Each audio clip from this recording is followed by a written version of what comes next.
کیا تراویح کے بغیر روزے صحیح ہوں گے؟ پورے رمضان کی تراویح نہیں پڑی اور تمام روزے رکھ لیے تو کیا روزے صحیح ہوئے یا نہیں؟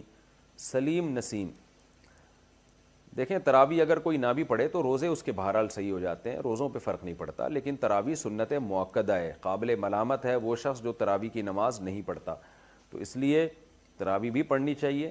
کبھی بہت تھکاوٹ ہو نہیں پڑھی جا رہی تو ٹھیک ہے، کم کر دیں، مختصر کر دیں۔ ویسے سنت مؤکدہ 20 رکعتیں ہیں، اس پہ چاروں اماموں کا اتفاق ہے۔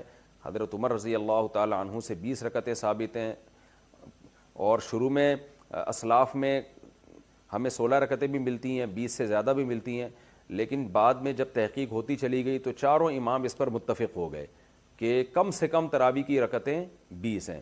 امام احمد بن حنبل کا بھی یہی فتویٰ ہے جو امام بخاری کے استاذ ہیں، کہ امام ترمذی نے جو ان کا نقل کیا فتویٰ، اس کو تو یہ نقل کیا کہ 20 اور 16 میں اختیار ہے اس کو، 8 کا تو کہیں بھی نہیں ملتا، ہمیں کسی اسلاف سے نہیں ملتا کسی صحیح حدیث سے کہ 8 رکعت پڑھی ہو۔ موطا امام مالک کی جو ایک 8 رکعت والی حدیث ہے اس کو خود امام مالک نہیں مانتے، تو وہ مسترب حدیث ہونے کی وجہ سے وہ ضعیف حدیث ہے۔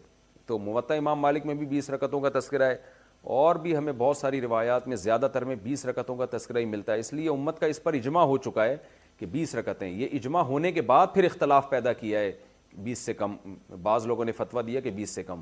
تو جب ایک دفعہ کسی مسئلے پر اجماع ہو جاتا ہے تو وہ قطعی چیز بن جاتی ہے، پھر اس میں اختلاف جائز نہیں ہوتا، کیونکہ صحیح حدیث سے یہ بات ثابت ہے کہ امت گمراہی پہ کبھی بھی جمع نہیں ہو سکتی۔